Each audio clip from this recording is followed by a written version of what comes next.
कि सिलेबस तो कंप्लीट हो चुका, लेकिन रिवीजन पे हमें सबसे ज़्यादा फोकस कराया जाएगा, क्योंकि कुछ चैप्टर होने के बाद आप 12th में आओगे तो 11th के चैप्टर जो है वो थोड़े थोड़े भूलते चले जाओगे, तो वो नहीं भूलो उसके लिए प्लान भी कुछ इसी तरह से कराया जाएगा। देखो, कोई भी जो लोग होते हैं वो अपने फ्यूचर को डिसाइड नहीं करते, उनकी जो आदतें हैं वो फ्यूचर को डिसाइड करती है, राइट। तो आदतें अच्छी होनी चाहिए। इन 2 सालों में जो कोचिंग में आपको कराया जाएगा उसको 100% फॉलो करना है। उन बच्चों की सफलता की कहानी अब देख लेते हैं जिन्होंने सही समय पे इस कोर्स को चुना था और अपनी मंजिल तक पहुंचे थे। ठीक है, तो सबसे पहले मैं आपको दिखा रहा हूं चिराग सिंह, जेईई एडवांस 2025 में सेलेक्ट हुए हैं।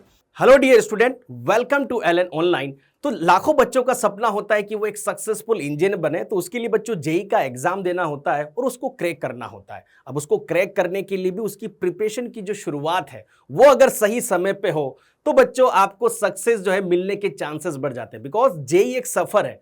अगर उसकी शुरुआत सही समय पे हो जाए तो मंजिल तक पहुंचना बहुत ही आसान हो जाता है। तो बच्चों, आज की इस वीडियो में हम यही डिस्कस करने वाले हैं कि जो जेईई नर्चर का कोर्स है 2 ईयर का, उसमें क्या क्या चीजें हम यहाँ पे कराने वाले हैं, क्या क्या टॉपिक्स को मैथ्स के पॉइंट ऑफ व्यू से मैं यहाँ पे समझाऊंगा आपको कि मैथ्स में क्लास 11th में कौन से टॉपिक कराए जाएंगे, क्लास 12th में किस तरह के टॉपिक कराए जाएंगे, एलन ऑनलाइन जो है किस तरह से आपको डिजाइन करके मटेरियल आपको देगा। सारी चीजें जो है इस वीडियो में मैं कवर करूंगा, तो शुरू से लेकर अंत तक बने रहिए इस वीडियो में। ठीक है, तो बच्चों स्टार्ट करते हैं। तो सबसे पहले बच्चों मैं ईयर 1 मतलब क्लास 11th की बात करता हूं, और जिसको हम फाउंडेशन फेज भी यहाँ पे नाम बोल रहे हैं। तो सबसे पहले मंथ 1 से जब शुरुआत होगा ये कोर्स, तो 1 to 2 मंथ तक जो चीजें हैं, देखो bridge gap between class 10th and 11। देखो बच्चों, क्लास 10th में आपके जितने भी बेसिक्स कुछ रह गए हैं या कुछ चीजें रह गई है उसको कवर अप करने की यहाँ पे की जो है कोशिश कराई जाएगी। तो पूरा यहाँ पे जो टॉपिक भी उसी तरह से लिए जाएंगे, सो दैट आपकी बेसिक अच्छी तरह से क्लियर हो सके। क्योंकि बच्चों, अगर कोई आप बड़े एग्जाम की तैयारी कर रहे हो तो उसका बेसिक का स्ट्रांग होना बहुत ही आवश्यक है। आप इस तरह से सोच सकते हैं कि कोई आपको मकान बनाना है तो उसकी नींव का मजबूत होना बहुत ही जरूरी होता है, राइट। उसके बाद बच्चों बेसिक्स को रिवाइज कराया जाएगा, टाइम मैनेजमेंट स्किल को आपको बताया जाएगा, नोट्स मेकिंग की हैबिट को आपको बताया जाएगा, किस तरह से देखो नोट्स बनाना है सो दैट आपका रिवीजन अच्छी तरह से हो सके। टाइम मैनेजमेंट बहुत इंपॉर्टेंट होता है, क्योंकि देखो जेईई का जो एग्जाम होता है उसमें टाइम मैनेजमेंट बहुत ही क्रूशियल रोल प्ले करता है। क्योंकि इस तरह के एग्जाम में हम रैंडम स्टडी को जो है वो फॉलो नहीं कर सकते हैं कि एक दिन पूरे दिन एक ही सब्जेक्ट को पढ़े जा रहे हैं, दूसरे दिन 2 सब्जेक्ट को पढ़ लिया, तीसरे दिन गैप दे दिया, तो इस तरह से नहीं होगा। तो पूरा टाइम मैनेजमेंट आपको स्किल जो है वो बताई जाएगी। किस तरह से स्टडी करना है रूटीन में। 6 दिन जो है क्लासेस रखी जाएगी 4 to 6 आवर के, जो भी गैप आपका जो शेड्यूल होगा उसके अकॉर्डिंग। तो पूरा 1 से 2 मंथ में सारी चीज़ें आपको ये चीज़ आइडिया हो चुका होगा कि किस तरह से हमें बेसिक को स्ट्रॉन्ग करना है, किस तरह से बेसिक्स को रिवाइज करना है, राइट। अब आगे बढ़े बच्चों, सो मंथ 3 to 10 में जो कॉन्सेप्ट डेवलपमेंट की चीज़ें हैं वो आपको बताई जाएगी, क्योंकि फोकस ऑन डीप अंडरस्टैंडिंग। क्योंकि जो जिस तरह का ये एग्जाम है तो हमें डीप अंडरस्टैंडिंग बहुत ही ज़रूरी है। एप्लीकेशन बेस्ड क्वेश्चन की प्रैक्टिस अच्छी तरह से कराई जाएगी, सो दैट आपको देखो ये चीज़ें जो होते हैं फॉर्मूला में, ऐसा नहीं कि आपको किसी चीज़ का फॉर्मूला बता है तो डायरेक्ट वो क्वेश्चन आ जाए तो फॉर्मूला लगा के काम हो जाएगा, ऐसा नहीं होगा। क्योंकि जेईई का जो एग्जाम होता है वो एप्लीकेशन बेस्ड थोड़ा ज़्यादा फोकस होता है। तो पूरी तरीके से आपको ये चीज़ें कराई जाएगी कि डीप अंडरस्टैंडिंग में किस तरह से फोकस कराया जा सकता है, राइट। डीपीपीज आपको प्रोवाइड कराई जाएगी। कोचिंग के जो मॉड्यूल्स हैं वो ऑब्वियस बात है पूरा जो है थ्रू आउट द ईयर जो है सॉल्व कराए जाएंगे। इसमें सारी चीज़ें पीवाईक्यू भी इंक्लूड होगी, सारी तरह के क्वेश्चन, जो वैरायटी के जो पैटर्न के क्वेश्चंस जेईई में पूछे जाते हैं वो सारा मटेरियल आपको इस मॉड्यूल में मिल जाएगा। और जो टेस्ट है, जो इंपॉर्टेंट चीज़ ये भी रहती है कि मंथली माइनर टेस्ट आपके कराए जाएंगे, क्वार्टरली मेजर टेस्ट जो है वो ऑर्गेनाइज कराए जाएंगे, सो दैट आपको पता चल पाए कि जो क्लासेस हम यहाँ पे ज्वाइन कर रहे हैं कितना अपन सीख रहे हैं, कितना रिफ्लेक्ट हो रहा है वो परफॉर्मेंस में, राइट। अगर आगे हम बढ़े तो लास्ट में जाते जाते जो 11 से 12 मंथ जो एंडिंग की प्रोसेस होगी, जो क्लास 11 का एंडिंग सिलेबस का टाइम होगा, तो वहाँ पे क्विक रिवीजन कंप्लीट सिलेबस का कराया जाएगा। पीवाई की ऑब्वियस बातें जो है सॉल्व कराए जाएंगे थ्रू आउट द ईयर, ये चीज़ें जो रहेगी।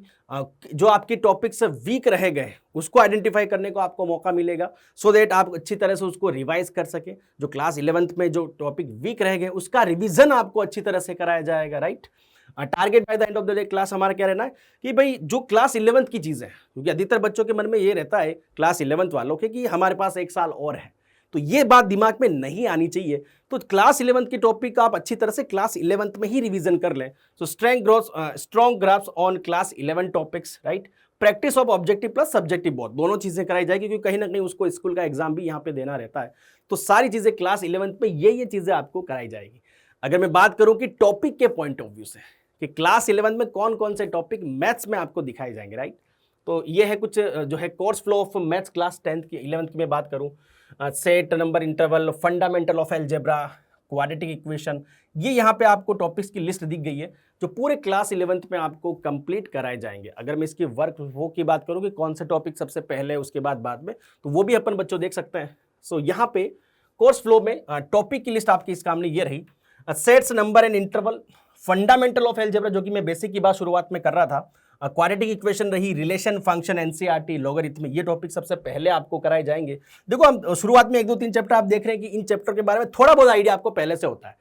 क्लास 10th में भी हम क्वाड्रेटिक इक्वेशन के बारे में पढ़ लेते हैं, फंडामेंटल ऑफ अलजेब्रा जिसमें फैक्टराइजेशन, इंडेक्स, काफ़ी सारी चीज़ें वो रहती है जो क्लास 10th में आप पहले से ही करके रखते हैं, तो आपको बेसिक जो चीज़ें हैं वो यहाँ पे कवर हो जाती है, राइट। इसके बाद हम अगर आगे बढ़े बच्चों, सो सीक्वेंस एंड सीरीज देख सकते हैं, इनइक्वलिटीज है, trigonometric ratio and identities, trigonometry equation, solution of triangles, उसके बाद की कहानी permutation and combination, binomial, straight line, circle, parabola, ये टॉपिक आपको कराए जाएंगे। And next ellipse, hyperbola, statistics, complex number, NCERT, 3D NCERT topic ये बच्चों आपको कराए जाएंगे। और लास्ट में linear inequality NCERT, probability NCERT, limit and derivative NCERT. अब ये सब जो चीज लिखी हुई है आगे एनसीईआरटी मेंशन है, ठीक है, तो उसको देख के आपको कंफ्यूज नहीं होना। इसका मतलब ये है कि जो प्रोबेबिलिटी चैप्टर हुआ, लिमिट और डेरिवेटिव हुआ, जो जेई पॉइंट ऑफ व्यू से हम क्लास 12th में यहाँ पे पढ़ते हैं, लेकिन अब स्टूडेंट को जो यहाँ पे कोचिंग ज्वाइन करते हैं तो उनको स्कूल में भी एग्जाम देना होता है, तो हम क्लास में ये चीज़ इंश्योर करते हैं कि स्कूल उसकी वजह से डिस्टर्ब ना हो, तो हम ये टॉपिक यहाँ पे एनसीईआरटी लेवल का पढ़ा देते हैं, ठीक है। जेई के पॉइंट ऑफ व्यू से अपन ये जो भी टॉपिक आपको दिख रहे हैं ये क्लास 12th में कवर कराए जाते हैं, ठीक है। तो ये पूरा प्लान जो है ये क्लास 11 मतलब पहले साल में आपका कंप्लीट हो चुका होगा। अब आगे बढ़े, ठीक है ना।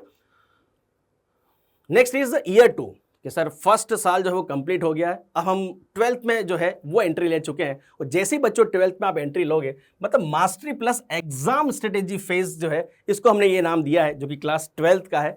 उसमें अपन क्या क्या शुरुआत में देखो इंश्योर करेंगे 1 से 6 मंथ में कि भाई सिलेबस कंप्लीशन पे है वो चीज़ कराई जाएगी, प्लस मिक्स रिविजन। सबसे इंपॉर्टेंट बात है कि सिलेबस तो कंप्लीट हो चुका लेकिन रिविजन पे हमें सबसे ज़्यादा फोकस कराया जाएगा, क्योंकि कुछ चैप्टर होने के बाद आप 12th में आओगे तो 11th के चैप्टर जो है वो थोड़े थोड़े भूलते चले जाओगे, तो वो नहीं भूलो उसके लिए प्लान भी कुछ इसी तरह से कराया जाएगा।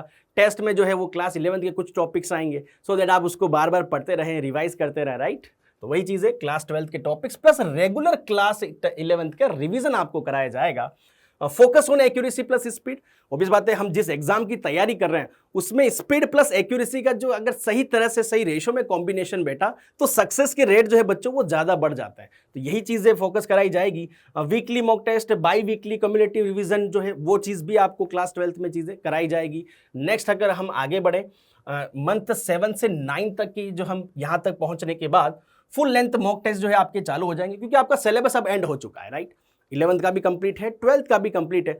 अब जो आपकी जो टेस्ट होने लगेंगे वो फुल सिलेबस के होने लगेंगे, उसके बाद टॉपिक वाइज और सब्जेक्ट वाइज स्वॉट एनालिसिस, ठीक है। उसके बाद एनालिसिस भी आपको यहाँ पे दिया जाएगा कि भाई आपके इस पर्टिकुलर टॉपिक में जो है इतने क्वेश्चंस जो है रॉन्ग हुए हैं, ये आपका सब टॉपिक वीक है, सब्जेक्ट वाइज वो चीज़ आपको दिखाई जाएगी ताकि आपको ये इंश्योर हो सके कि आपको किस में जो है वो मेहनत करने की जरूरत है, right. Next is start solving previous year 10 years papers, ठीक है। वो चीज़ तो अपने साथ में चलेगा ही चलेगा पीवाईक्यू जो मॉड्यूल में रहने वाला है, लेकिन डेडिकेटेड जो पेपर्स हैं लास्ट 10 ईयर्स के वो भी आपको कराए जाएंगे ताकि एक अच्छी तरह से आपको आइडिया रख सके कि एग्जाम की फीलिंग आ सके कि एग्जाम में अगर क्वेश्चन ये आया, अगर इस तरह का पेपर आया हुआ है तो हम किस तरह से परफॉर्म कर पा रहे हैं, सो दैट आपको एक बार अच्छी तरह से क्लियर आइडिया हो पाए कि किस तरह की प्रिपरेशन आपकी उस टाइम पे चल रही है, राइट।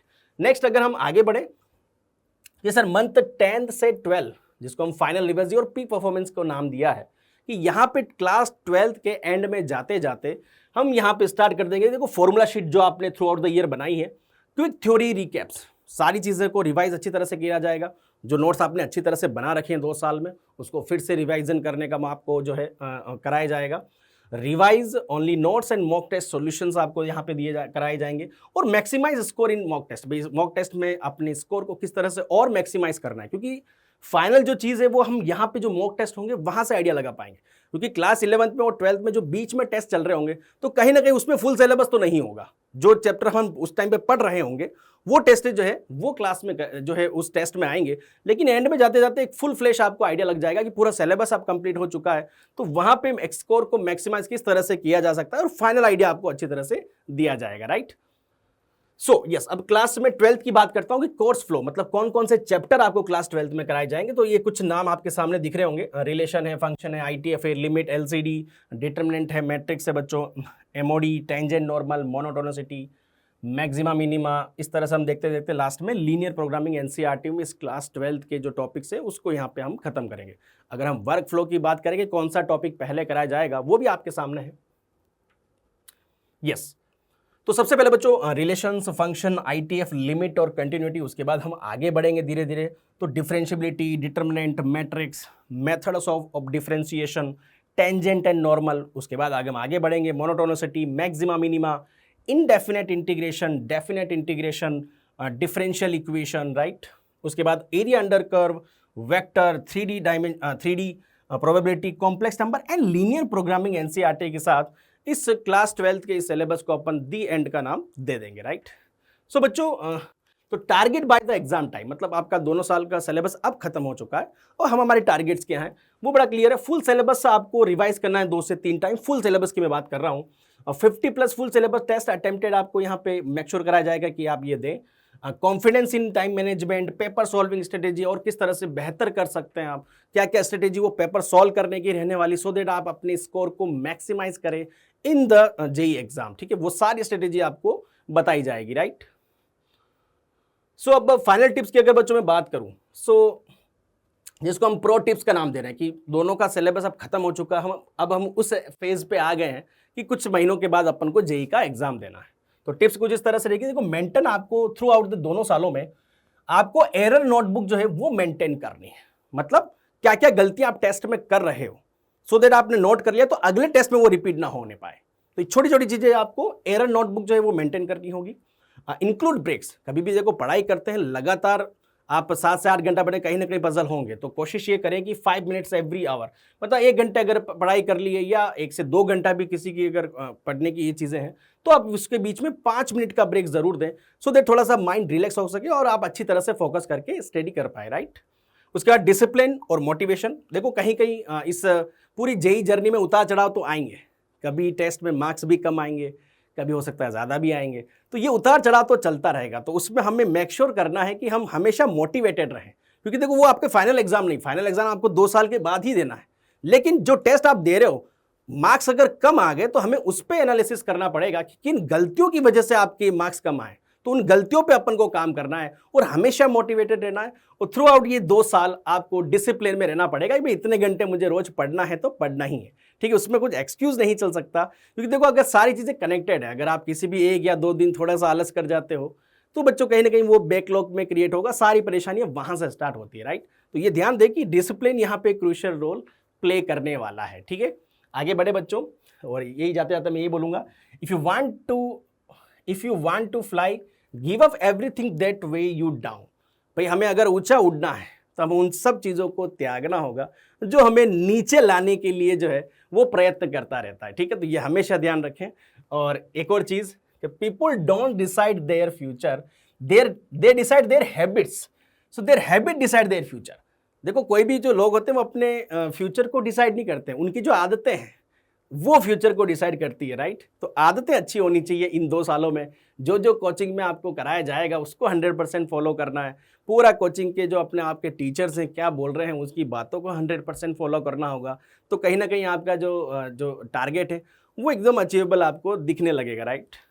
आगे देखें, ये तो हो गया सर 2 साल। अब ड्यूरिंग एलन ऑनलाइन आपके लिए क्या करेगा, ठीक है। देखो जेई नर्चर कोर्स जो है टारगेट जिसकी 2027 की मैं बात कर रहा हूं वो स्टार्ट हो रहा है 9 जुलाई 2025 से। तो सबसे पहले 9 जुलाई बहुत नजदीकी डेट आ गई है, तो सबसे पहले बच्चों इसको ज्वाइन कर लें, क्योंकि अगर सही समय पे अगर आप ज्वाइन करोगे तो सारी एक्टिविटी जो है स्मूथ चलेगी, टाइमिंग के साथ आपका काम हो जाएगा और 2 साल में जो टारगेट आपने मन में ठान रखा है वो एकदम आप चालू हो जाएगा कि अब अचीव करने का वक्त आ चुका है, राइट। अब इसके साथ साथ एलन ऑनलाइन आपको क्या देगा, लाइव क्लासेस, इंटरेक्शन, जिसमें सारा एनिमेशन के थ्रू सारी चीजें आपको बताई जाएगी। डाउट सॉल्विंग जो मोस्ट इंपॉर्टेंट होता है स्टूडेंट के पॉइंट ऑफ व्यू से, जो भी डाउट्स आते हैं इसकी क्लासेस भी रखेंगे हम, आप ऐप के माध्यम से भी पूछ सकते हो। तो सारी वैरायटी यहाँ पे मौजूद है। रेगुलर टेस्ट आपके कराए जाएंगे, study material hard copy soft copy में आपको जो है दिया जाएगा। मेंटल वेलबिंग के लिए बच्चों हमेशा सेशंस रखे जाएंगे, बीच बीच में फन सेशंस भी रखे जाएंगे। आपका मेंटरिंग के लिए मेंटर भी आपको प्रोवाइड कराया जाएगा। तो सारी फैसिलिटी आपको यहाँ पे दी जाएगी। इसके साथ साथ AI ड्रिवन पूरा ऐप आपके साथ है, पूरी चीज़ें आपके साथ, इम्प्रूवमेंट का बुक का फीचर भी आपको प्रोवाइड कराया जाएगा। तो बहुत ही अच्छा जो है वो ऐप आपको दिया जाएगा, सो दैट आपकी तैयारी में कोई कमी नहीं आए, ठीक। तो सारी चीज़ें आपके साथ है। अब इसके साथ साथ मैं ये भी बताना चाहता हूँ कि जेई का कोर्स, नर्चर का कोर्स 9 जुलाई से जो प्रारंभ हो रहा है, जो स्टार्ट हो रहा है, वो तो आपको ज्वाइन करना है ना। समय बहुत कम रह गया इसलिए मैं कह रहा हूँ 9 जुलाई से स्टार्ट हो रहा है, जल्दी से करें। अब और उन बच्चों की कहानी सुन लेते हैं, उन बच्चों की सफलता की कहानी अब देख लेते हैं जिन्होंने सही समय पे इस कोर्स को चुना था और अपनी मंजिल तक पहुंचे थे, ठीक है। तो सबसे पहले मैं आपको दिखा रहा हूं, चिराग सिंह जेई एडवांस 2025 में सेलेक्ट हुए हैं और इनका रैंक देख सकते हैं 516 जो है इनका रैंक आया था। आगे की बात करूं, जेई एडवांस 2024 में गर्व 14 है, वो देखें आपको एयर 163 जो है वो यहाँ पे लेके आए थे। तो दोनों बच्चे हम देख सकते हैं कि हाईएस्ट रैंक वाले मैं आपको बता रहा हूं कि ये जो बच्चे थे सही समय पे इन्होंने जेई नर्चर कोर्स को चूज किया और आज हम देख सकते हैं वो एक IITian बन के आप लोगों के सामने है और हमारे सबके लिए, आप सबके लिए जो है वो प्रेरणा है कि किस तरह से अपने लक्ष्य को अगर सही समय पे आप प्रयत्न चालू कर दें तो मंजिल तक पहुंचा जा सकता है, राइट। यस, तो लास्ट में जाते यही बोलूंगा कि क्लास 11th में हो तो start early with the nurture course which will begins on 9th of July, ठीक है। तो आई होप ये चीज वीडियो आपको अच्छी तरह से समझ में आ गई होगी। Okay, thank you.